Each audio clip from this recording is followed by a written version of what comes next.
पंजाब कांग्रेस की अंदरूनी कलह आज खत्म होने की संभावना है। आलाकमान के फैसले की घोषणा हो सकती है। सूत्रों के मुताबिक सिद्धू को प्रदेश अध्यक्ष और 4 कार्यकारी अध्यक्ष बनाए जा सकते हैं। कैप्टन 3 कार्यकारी अध्यक्ष अपने खेमे से चाहते हैं। चंडीगढ़ में हरीश रावत ने पंजाब के सीएम कैप्टन अमरिंदर सिंह से मुलाकात की। मुलाकात के बाद हरीश रावत ने कहा, नेतृत्व का फैसला मानेंगे कैप्टन। कुछ मुद्दे उठाए हैं, उनका समाधान होगा। सूत्रों के मुताबिक कैप्टन अमरिंदर सिंह सिद्धू की बजाय प्रताप सिंह बाजवा को प्रदेश अध्यक्ष बनाने के पक्ष में है। हरीश रावत से कैप्टन ने कहा, सिद्धू के सार्वजनिक तौर पर माफी मांगने तक उनसे नहीं मिलेंगे। पंजाब में कांग्रेस की कलह में नया मोड़। प्रताप सिंह बाजवा से मिले कैप्टन अमरिंदर सिंह। अभी तक बाजवा कैप्टन का खुलकर विरोध कर रहे थे। बैठक में राणा गुरमीत और राणा केपी भी मौजूद थे। नवजोत सिंह सिद्धू ने भी कल सुबह कैंप के नेताओं से लगातार मुलाकात की। पंचकुला में पंजाब कांग्रेस के अध्यक्ष सुनील जाखड़ से मिले, तो वहीं लाल सिंह कैप्टन के मंत्री सुखजिंदर रंधावा और बलबीर सिद्धू से भी मुलाकात की। चंडीगढ़ से पटियाला लौटे नवजोत सिंह सिद्धू की बड़ी कवायद। कल शाम अपने घर पर कांग्रेस विधायकों से मुलाकात की। अकाली दल की भटिंडा से सांसद हरसिमरत कौर बादल ने कांग्रेस को खरी खरी सुनाई। कहा, पंजाब कांग्रेस के नेताओं को कुर्सी की पड़ी है, अपनी कुर्सी खिसक रही है, इसीलिए आपस में लड़ रहे हैं। पंजाब के बीजेपी विधायक तीक्ष्ण सूद ने भी कांग्रेस पर निशाना साधा। बोले, कैप्टन सरकार सब मुद्दों पर फेल हुई है। पंजाब के मुद्दों से ध्यान भटकने के लिए कांग्रेस ने यह सब कुछ किया है। पंजाब कांग्रेस के झगड़े पर हरियाणा के मंत्री अनिल विज का तंज। बोले, कांग्रेस की लड़ाई लोगों के लिए मनोरंजन बन चुकी है। रोज नए नए एपिसोड आ रहे हैं। पंजाब को लेकर बीजेपी मुख्यालय में बड़ी बैठक हुई। बीजेपी अध्यक्ष जेपी नड्डा और पंजाब के तमाम नेता मौजूद थे। पंजाब विधानसभा चुनावों को लेकर हुई इस बैठक में किसानों के मुद्दे पर भी चर्चा हुई।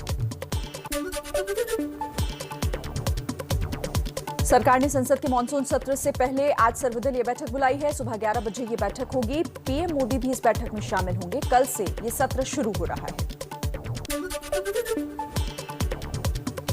मानसून सत्र से पहले आज शाम 4 बजे लोकसभा अध्यक्ष ओम बिरला भी सभी दलों के नेताओं के साथ बैठक करेंगे। संसद सत्र से जुड़े मुद्दों पर चर्चा होगी। संसद के मानसून सत्र से पहले शाम 6 बजे सोनिया गांधी ने पार्टी सांसदों की वर्चुअल बैठक बुलाई। सत्र की रणनीति को लेकर चर्चा होगी। टीकाकरण की रफ्तार, महंगाई समेत कई मुद्दों पर सदन में सरकार को घेरने की तैयारी। मानसून सत्र से पहले संसदीय कार्य मंत्री प्रहलाद जोशी ने लोकसभा अध्यक्ष ओम बिरला से मुलाकात की। संसदीय कार्य राज्य मंत्री अर्जुन राम मेघवाल और वी मुरलीधरन भी मौजूद थे। कल से मानसून सत्र शुरू हो रहा है। संसद सत्र से पहले राज्यसभा के सभापति वेंकैया नायडू ने सर्वदलीय बैठक की। सदन को सुचारू रूप से चलाने पर चर्चा हुई। अकाली दल ने जरूरी मुद्दों को उठाने की मांग रखी। पूर्व रक्षा मंत्रियों से रक्षा मंत्री राजनाथ सिंह की मुलाकात पर बोले कांग्रेस नेता मल्लिकार्जुन खड़गे। कहा, क्या बातचीत हुई हमें मालूम नहीं है। हम चीन के मुद्दे को सदन में उठाएं। दिल्ली में एनसीपी अध्यक्ष शरद पवार ने पीएम मोदी से मुलाकात की। 1 घंटे तक दोनों के बीच बातचीत हुई। पवार का ट्वीट, पीएम से राष्ट्रहित के कई मुद्दों पर चर्चा हुई। पीएम मोदी से शरद पवार की मुलाकात पर बोले एनसीपी नेता नवाब मलिक। कहा, बैठक के बारे में सबको पता था। पीएम से किसानों के मुद्दे पर बात हुई। बीजेपी और एनसीपी अलग अलग विचारधारा के दल हैं जो कभी साथ नहीं आ सकते। शिवसेना सूत्रों के मुताबिक राष्ट्रपति पद के लिए एनसीपी प्रमुख दावेदारी कर सकते हैं। पीएम मोदी से मुलाकात भविष्य की रणनीति के लिहाज से हो सकती है, लेकिन ऐसा करके शरद पवार महाराष्ट्र में अपनी ताकत खो देंगे। शिवसेना नेता अरविंद सावंत बोले, शरद पवार की पीएम से मुलाकात चीन से जुड़े मसले को लेकर हुई। राष्ट्रीय मुद्दे को लेकर बैठक हुई। शरद पवार और उद्धव ठाकरे के बीच पूरा भरोसा है। सरकार को कोई खतरा नहीं। शरद पवार और पीएम मोदी की मुलाकात पर एबीपी न्यूज से शिवसेना नेता संजय राउत ने कहा, गठबंधन को कोई खतरा नहीं, सब कुछ ठीक चल रहा है। पीएम मोदी शरद पवार मुलाकात पर कांग्रेस का बयान। कहा, महाराष्ट्र में कुछ लोग उम्मीद लगाकर बैठे हैं, लेकिन महाविकास अघाड़ी सरकार पर कोई खतरा नहीं। एनसीपी और कांग्रेस की दूरी के भी संकेत दिखे। शरद पवार ने महाराष्ट्र कांग्रेस अध्यक्ष नाना पटोले की शिकायत कांग्रेस नेतृत्व से की। नाना पटोले ने महाराष्ट्र में अकेले चुनाव लड़ने वाला एक बयान दिया था।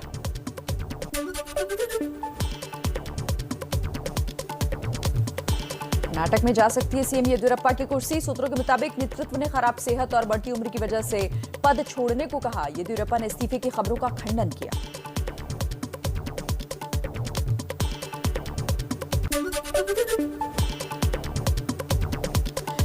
कर्नाटक के सीएम येदियुरप्पा ने दिल्ली में बीजेपी अध्यक्ष जेपी नड्डा, गृह मंत्री अमित शाह और रक्षा मंत्री राजनाथ सिंह से मुलाकात की। 26 जुलाई को बुलाई विधायक दल की बैठक। इस्तीफे के लिए केंद्रीय नेतृत्व के सामने सीएम येदियुरप्पा ने रखी शर्त। अपने बेटों के लिए केंद्र और राज्य में मंत्री पद मांगा है। कर्नाटक में अगले मुख्यमंत्री के नाम पर अब देखिए चर्चा भी शुरू। नए सीएम के तौर पर प्रहलाद जोशी और बीएल संतोष, तो डिप्टी सीएम के लिए लक्ष्मण सवदी, मुरुगेश निराणी और बसवराज एतनाल के नाम पर चर्चा। कांग्रेस नेता मल्लिकार्जुन खड़गे ने बीजेपी पर निशाना साधा। बोले, हमारे राज्य में बीजेपी डगमगा रही है। सभी एमएलए और मंत्री मुख्यमंत्री को हटाने की मांग कर रहे हैं। ऐसी स्थिति किसी राज्य में नहीं है। चलिए कुछ और सियासी खबरें आप तक पहुंचाएं तेज रफ्तार में।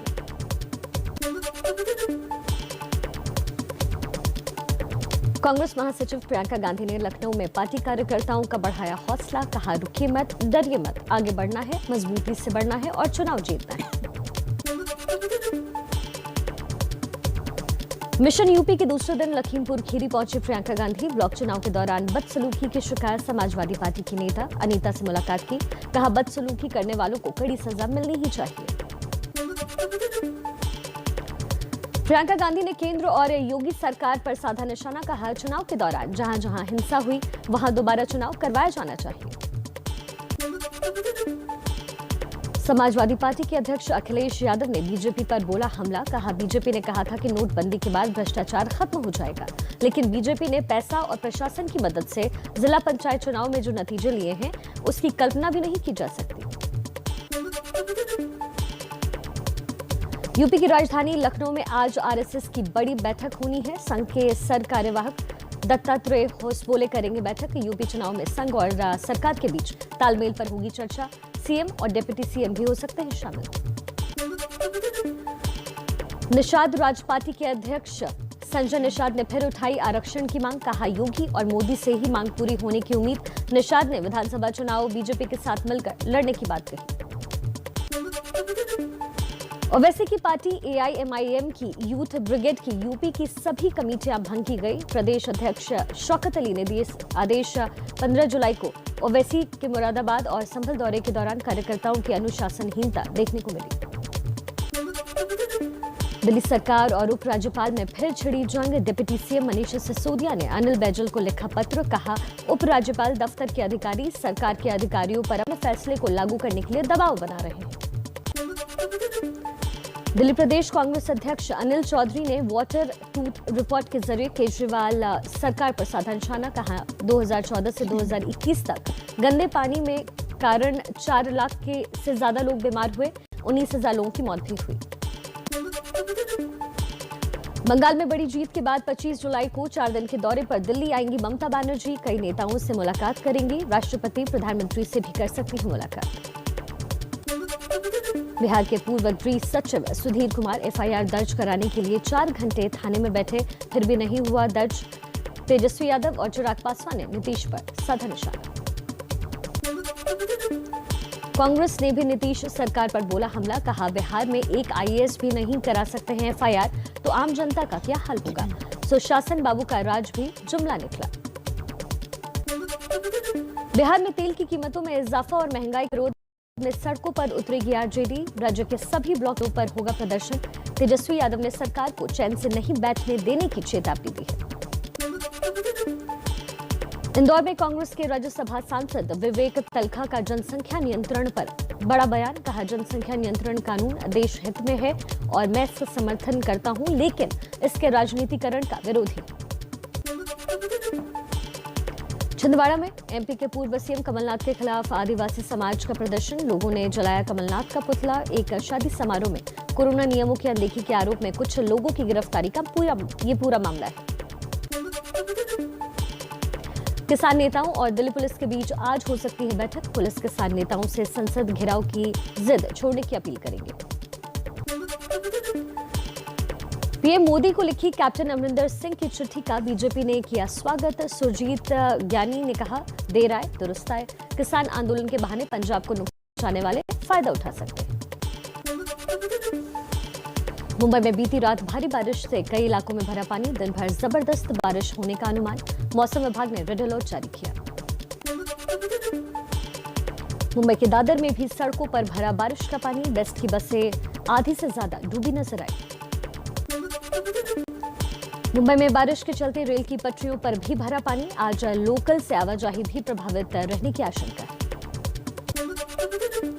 भांडुप में भी तेज बारिश का कहर। पश्चिमी भांडुप के अमरकोर स्कूल की दीवार गिरी। कांदिवली की कई दुकानों में पानी भर गया है, जिससे लाखों का माल खराब हो गया। यूपी के देवरिया में दिल दहला देने वाली घटना सामने आई। गड़ेर गांव में नाव पलटने से 5 लड़कियां डूब गईं। 3 की मौत हुई। 2 को गंभीर हालत में अस्पताल में भर्ती करवाया गया। देश में एक दिन में कोरोना के 38,000 नए केस सामने आए। 560 लोगों की मौत हुई। रिकवरी रेट 97% के पार। 39 करोड़ के पार हुआ वैक्सीनेशन का आंकड़ा। कोरोना को लेकर स्वास्थ्य मंत्रालय का बड़ा बयान। कोरोना वायरस संक्रमण से टीबी का खतरा भी बढ़ सकता है, क्योंकि ये ब्लैक फंगस की तरह एक अवसरवादी संक्रमण है। लेकिन टीबी के मामले में इजाफे के फिलहाल पर्याप्त सबूत नहीं मिले हैं। केंद्र सरकार ने अब तक राज्यों और केंद्र शासित प्रदेशों को 41 करोड़ 69 लाख कोरोना वैक्सीन की डोज मुहैया करवाई। राज्यों के पास 2 करोड़ 74 लाख से ज्यादा वैक्सीन की डोजेस बची हैं। फ्रांस ने भारत की कोरोना वैक्सीन कोविशील्ड लगवाने वालों को देश में आने की अनुमति दे दी है। सीरम इंस्टीट्यूट ऑफ इंडिया के सीईओ अदार पूनावाला ने कहा, यात्रियों के लिए वास्तव से अच्छी खबर। जम्मू कश्मीर में राजौरी के 2 पंचायतों में 100% टीकाकरण किया गया। राज्य के दुर्गम इलाकों में स्वास्थ्यकर्मी लगातार लोगों को वैक्सीन लगवाने के लिए कह रहे हैं। राजस्थान के 12 में कोरोना की वैक्सीन को लेकर अनोखे अंदाज में जागरूकता अभियान शुरू किया गया। एक वीडियो में पहाड़ की चोटी पर बैठे साधु दे रहे हैं लोगों को टीकाकरण का संदेश। मुंबई में खून की भारी किल्लत। कोरोना वैक्सीन लगवाने से पहले और बाद में रक्तदान करने वाले लोगों के अंदर भ्रम है। भ्रम की वजह से खून में कमी देखी गई। लोगों को जागरूक करने में जुटे ब्लड बैंक के कर्मचारी। दिल्ली के सरोजनी नगर में लोगों की भारी भीड़ नजर आई। जमकर टूटे कोरोना के नियम। दिल्ली सरकार नियम तोड़ने पर कई बाजारों को पहले ही बंद करवा चुकी है।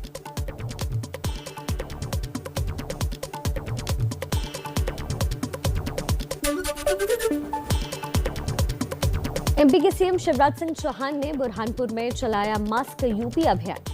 पड़ोसी जिले में प्रभारी मंत्री बिना मास्क के घूमती दिखी। दे रही थी मास्क लगाने का ज्ञान। पत्रकारों के सवाल पर दिया गोलमोल जवाब। राजस्थान के जोधपुर में पुलिस की लापरवाही जारी। शहर में एक ही दिन में निकले 2 जुलूस। सीएम अशोक गहलोत के बेटे वैभव गहलोत की मौजूदगी में उड़ी कोरोना नियमों की धज्जियां।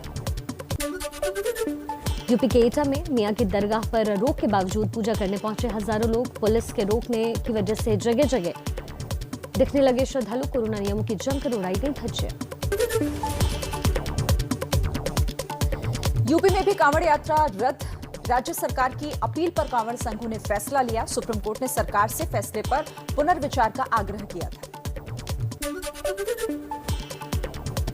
प्रयागराज में अखिल भारतीय अखाड़ा परिषद के प्रमुख महंत नरेंद्र गिरी का बयान। कहा, कोरोना की तीसरी लहर को देखते हुए कांवड़ यात्रा स्थगित करना उचित।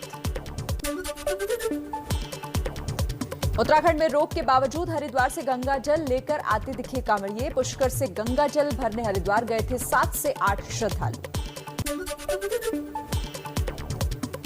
हरिद्वार प्रशासन के लिए कांवड़ मेला रोकना बड़ी चुनौती है। डीएम ने कहा, जिले के बॉर्डर पर टैंकर के जरिए गंगा जल भेजा जाएगा। अगर कोई कांवड़िया सीमा में घुसने की कोशिश करता है तो उसे क्वारंटीन किया जाएगा। उत्तराखंड के सीएम पुष्कर सिंह धामी का बयान, कहा सभी सुझावों को ध्यान में रखते हुए चारधाम यात्रा का लाइव प्रसारण न करने का फैसला लिया गया है, क्योंकि ये वेदों में नहीं लिखा गया है। केरल सरकार ने बकरीद को लेकर कोरोना की नई गाइडलाइन जारी की है। लॉकडाउन में छूट 3 दिन खुलेंगी ज्यादातर दुकानें। ज्यादा से ज्यादा 40 लोग मस्जिद में नमाज अदा कर सकेंगे। केंद्रीय मंत्री मुरलीधरन ने बकरीद के लिए लॉकडाउन छूट को लेकर केरल सरकार पर निशाना साधा, राजनीतिक लाभ का आरोप लगाया। बीएसएफ के कार्यक्रम में शामिल हुए गृह मंत्री अमित शाह, कहा बीएसएफ की वीरता से बहल जाते हैं दुश्मन। सुरक्षित राष्ट्र के लिए सीमाओं का सुरक्षित रहना जरूरी है। बीएसएफ के समारोह में बोले गृह मंत्री अमित शाह, कहा सीमा पार से आर्टिफिशियल इंटेलिजेंस और रोबोटिक तकनीक के इस्तेमाल का खतरा। सुरक्षा बलों को चौकस रहना होगा और दीर्घकालिक नीति तैयार करनी होगी। बीएसएफ के डीजी राकेश अस्थाना ने कहा, बीएसएफ ने हाल में सुरंगों और सीमा पार से ड्रोन के जरिए हथियार, मादक पदार्थ भेजने और आतंकियों की घुसपैठ की कोशिशों को असफल किया है। भारतीय नौसेना की बढ़ी ताकत, अमेरिकी नौसेना ने अपने 2 एंटी सबमरीन रोमियो हेलीकॉप्टर्स भारतीय नौसेना को सौंपे। भारत को कुल 24 हेलीकॉप्टर मिलने हैं। यूपी के बहराइच में थाने में निकाह कराकर पुलिस कर्मियों ने मिसाल पेश की। घर वालों के ना मानने पर पुलिस वाले बने गवाह, काजी को बुलाकर करवाया प्रेमी युगल का निकाह। पाकिस्तान में विदेशी राजनयिकों के परिवार भी सुरक्षित नहीं। इस्लामाबाद से अफगानिस्तान के राजदूत की बेटी अगवा, मारपीट और बदसलूकी के 5 घंटे बाद छोड़ा गया। अफगानिस्तान ने पाक के राजदूत को तलब कर जताया कड़ा विरोध। भारत और श्रीलंका के बीच 3 वनडे सीरीज का पहला मैच आज होना है। कोलंबो में दोपहर 3 बजे शुरू होगा ये मैच। भारतीय टीम की कमान बल्लेबाज शिखर धवन के हाथों में। बॉलीवुड अभिनेत्री प्रियंका चोपड़ा आज 39वां जन्मदिन मनाने जा रही हैं। प्रियंका लंदन में अपना जन्मदिन मनाने के लिए पहुंची।